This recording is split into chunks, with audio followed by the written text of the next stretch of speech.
I'm Ian Tucker from the School of Pharmacy, University of Otago, which is in New Zealand. My role in the CRS at present is I'm Secretary of the CRS, and at the end of this year's annual meeting I'll become President-elect. My name's Susan Cady and I work for Marielle, and Marielle is the animal health company of Sanofi. And my role in CRS today is I chair the CRS Foundation. And my name is James Oxley, Principal Scientist at the Southwest Research Institute in San Antonio, Texas. I'm a member of a Controlled Release Society and also chair of the Consumer Diversified Products Division. My name is Ruth Schmid. I'm from Sintef in Norway, and I'm a member at large at the board at the moment and the incoming secretary. My name is Vinod Lakshitwar. I'm a professor of biomedical engineering at Cleveland Clinic Learner Research Institute, and I'm the editor-in-chief of Society's new journal, Drug Delivery and Translational Research. Justin Haynes, the company. I'm a professor at Johns Hopkins University, and also I've started Color Pharmaceuticals, co-founded Color Pharmaceuticals and Graybug. So I volunteer. I've just been elected on the Board of Scientific Advisors, so I'm looking forward to do that. And I also serve as the Associate Editor of Drug Delivery and Translational Research, and on the editorial board of JCR. And I'm also on the programming committee for the 2013 annual meeting in Hawaii. My name is Mark Tracy. My company is Tracy Bioconsulting, a new consulting company I started recently. And my role in CRS now is immediate past president. I just finished the annual meeting task force, chairing that, nominating committee.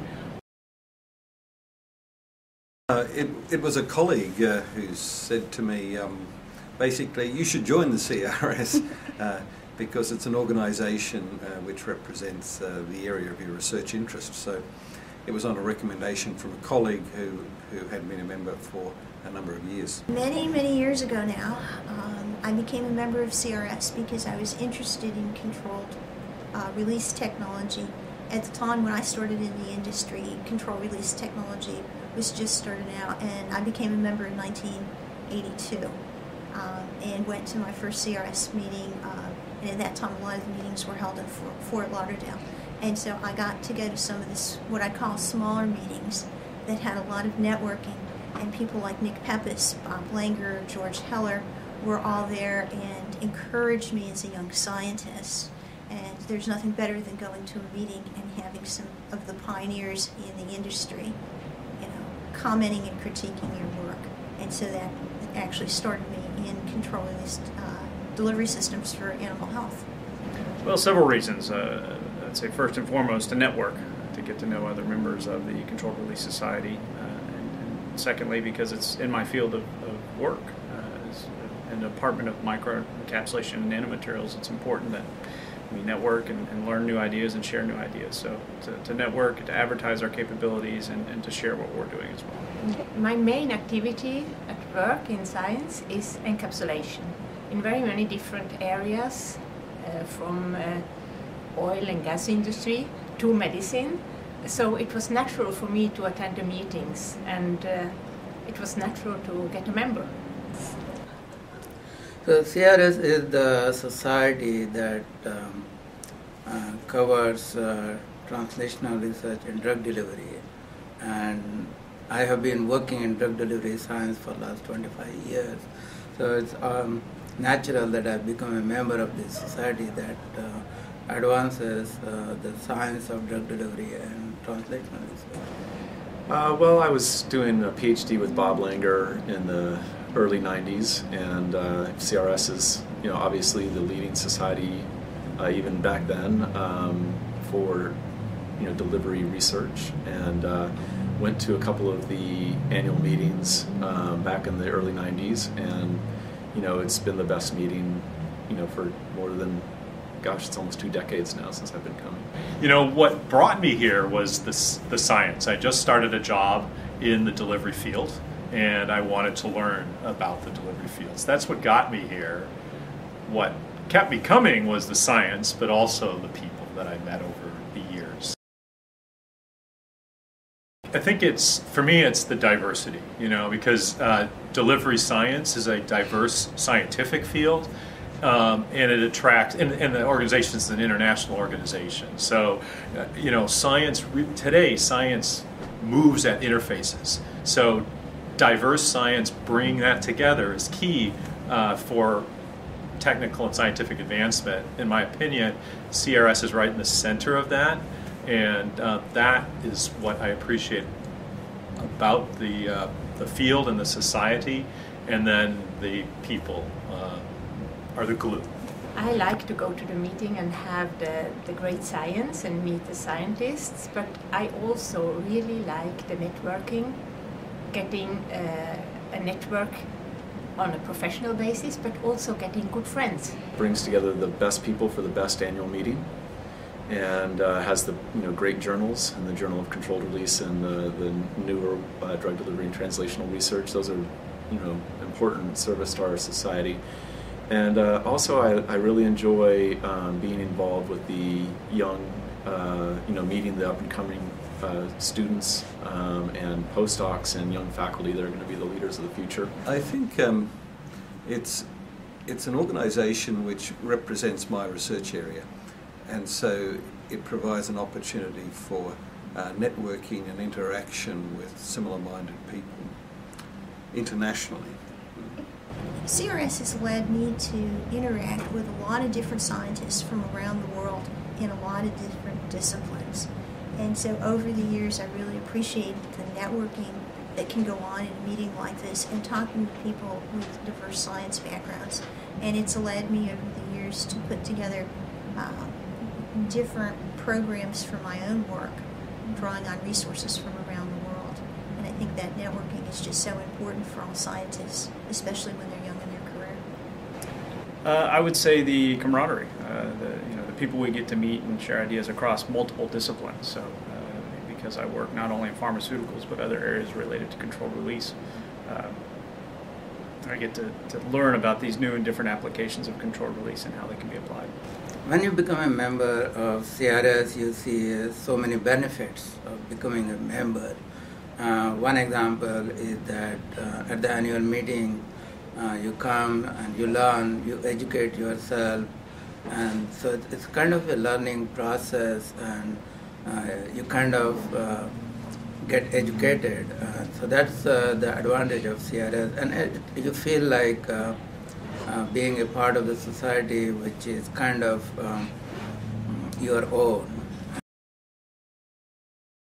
Drug delivery and translational research, the new journal was established with the idea that people who are working on translational part of drug delivery science and technology will be able to publish papers. So it's a kind of a forum which is focused on translational aspect of drug delivery.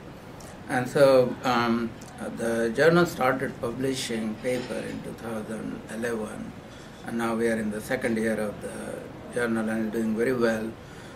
We have people writing in the journal from academia as well as from industry. And so I think that's a very good combination of science and technology. Yeah. The CRS Foundation was started by a group of past officers, primarily past presidents, but there's some treasurers involved in it as well. And they're people who are well established in their careers, or you might say, more in the elder years of their careers. And I think all of them, want to give back to the society and help mentor younger scientists. And so we looked at ways that we could help promote the science and encourage young people to continue with their careers and stay in this area of science and also stay within the CRS. One of the important things for CRS is to continue to have good people be in leadership roles. And so if we could encourage young people to continue their education and grow in the science and become recognized in the science, hopefully their leadership skills will also grow and they'll find ways to volunteer in CRS and become the next leadership team. Yeah, so volunteering for CRS, I got started reviewing abstracts for the annual meeting, and then I got involved in an award, the Capsugel, I believe it was, award that I was involved in, and then maybe chaired a year or two. And I found those very rewarding, just to be involved and to get to know the various colleagues and those things. Getting involved with the journals has been extremely rewarding, and hopefully, making DDTR a top flight journal like Journal of Controlled Release. I'm very, very excited about working with Vinod, who's the editor on that, and let's see, other things. The Board of Scientific Advisors is a new thing for me. I'm very much looking forward to. I've always been willing to give advice for free, and so. Yes. So the board has, over the last few years, has been working hard on developing some standardised procedures and processes, because we're a growing organisation which needs to spend more time in strategic thinking and planning, and less time in looking after the nuts and bolts. Nuts and bolts should happen automatically. And so my role as secretary most recently was to do the writing of the charges for the various committees, and to show how those charges related to the new strategic plan, and also to try to develop a table showing how the various committees might interact with one another, so that there's a real synergy of activity rather than committees working in isolation. I have now been for 3 years a member at large, and as a member at large you get assigned to many different tasks because you don't have a specific officer role. So I was of course working together with the board with the new bylaws and the new governance structure, and this was very interesting for me because it's very different from other organizations and in other countries. The nominating committee is key, because the nominating committee nominates leaders, candidates for the board and for the Board of Scientific Advisors, or BSA. So what the committee does is they review all the members of the society and identify folks they think would be good candidates for election to the various posts within the board or the BSA. And so what the committee does is review those and recommend a slate of candidates for the election process, which occurs every spring. So the Consumer and Diversified Products Division is a multidisciplinary international group within CRS, representing sort of the non-pharmaceutical side of controlled release products. And the members come from all shapes and sizes of companies, again from consumer products and cosmetics and agricultural, as well as companies who deal with these multiple applications. That's my premium society. I think I try to remind them about, or tell them about the, that it captures the science that really goes into products and that help each and every one of us, really. I mean, in terms of pharmaceuticals, our products and our science impacts patients' lives, impacts customers' lives in a real profound way. I think about CRS as it's a relatively small organisation by some standards, and that's good in that it makes it a friendly organisation, but it's also international and it's multidisciplinary. So it is a great association for the areas of research to do with delivery of bioactives, and by bioactives I include all materials. They can be drug molecules, they can be vaccines, they can be perfumes, they could be poisons of some sort. Anything which is going to have an effect on the biological environment or a biological organism, in my view, is a bioactive. And so CRS is the organisation which is about delivering those things. If you're involved in the delivery field, especially like the field I'm in, drug and gene delivery, this is a society you have to be not only a member of and go to the meeting for, read the journals of, but you need to get involved in because there's so many things that CRS does, and so you need to get known in this community, and you need to give something back to that community. So if you want to get educated, this is the place, and if your research is focused on drug delivery and science, you join the society, you attend annual meeting, there are so many things to learn. For some of my own staff, I try to encourage them to participate professionally in other societies, CRS being one of them. And for us in the animal health industry, our world is small, and so CRS happens to have a very good representation from people who work in the animal health arena, and now with the preclinical side being more integrated with animal health and using animal models, there's a lot of interactions that can happen there. And it's a good chance to come out and see what's happening in the controlled release society field. Again, not just pharmaceuticals, but beyond that. And so when I talk about CRS, they say, "Oh, I've heard of that. That's all pharmaceuticals." When in fact it's not. I mean, a good portion of it is, and rightfully so. But you can learn from those areas and pull information from those areas that can be applied to other areas beyond the pharmaceutical areas. So not just within pharmaceuticals, but I try and spread the word about controlled release society to those outside of our field. That has been very rewarding.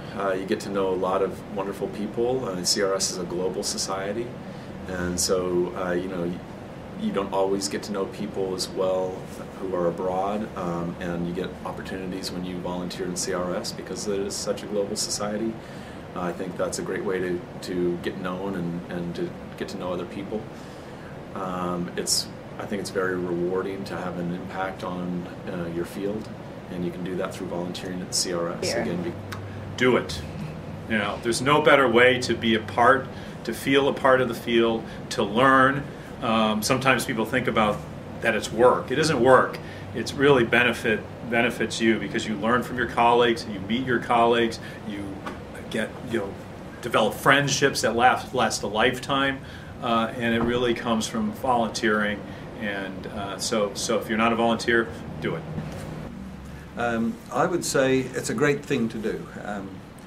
It's your organization, and so it's an opportunity to give back to the organization, but at the same time you reap benefits from volunteering, and those benefits are such things as building international linkages and collaborations, ending up with a group of colleagues internationally, and also there's it's great for personal development. Do it. Speak up, don't hesitate, come out and volunteer and speak up. It's the volunteers that help drive where CRS is going, as well as what the members are asking for and searching for. But without the volunteers, the Controlled Release Society isn't going to survive. It's very interesting, and it gives you a lot to be a volunteer because you broaden your network and you learn new skills. So it's very satisfying, if you work for the society. It takes your time, but at the end you will feel that you have helped the society, which is your own, and it's quite satisfying feeling. There's so many ways that people can get involved and volunteer, and part of it is just coming to the meeting and going up to other members of CRS or even the CRS staff and say, I'm interested in whatever you're interested in, and becoming a part of the committee. There's always room for an enthusiastic volunteer. Good science and networking. For me, this meeting is one place where I can network with a lot of people, and so whether it's in the exhibit hall and meeting with some of the vendors who I've known for many years, or with other scientists that I haven't seen for a year, or so many friends now I consider. There's so many people that I meet up with that are really, professional friends, and so the networking part of it really excites me. And then the other side of it is I'm always looking for the latest in the science to bring home and use in our labs. And over the years, I've found new research, new companies, new academic work, and found, we've done some partnerships with people over the years, and hopefully that leads us to the next new product. The annual meeting is full of events. There are workshops, invited speakers and plenary speakers, and so I will be attending all these things, and I will be learning myself. It's a combination of factors. I enjoy the science, the new science, which we'll hear about. I also enjoy the opportunity for the networking and interaction, and that's particularly important in an organisation such as this. And I also enjoy going around all the exhibits and meeting the guys there, the guys and girls there on those exhibitions, and seeing some of the latest developments in terms of both equipment and excipients, new polymers, other new techniques which have become available. So I'm looking forward to seeing friends, and I'm looking forward to all of the interesting talks, of course. Catching up with colleagues and hearing about their work and their recent interests and where the field is going. This meeting, I think it's number one is to meet up with my friends and colleagues. It's always about the people to meet, and that's the best part. And to learn good science along the way is always good too.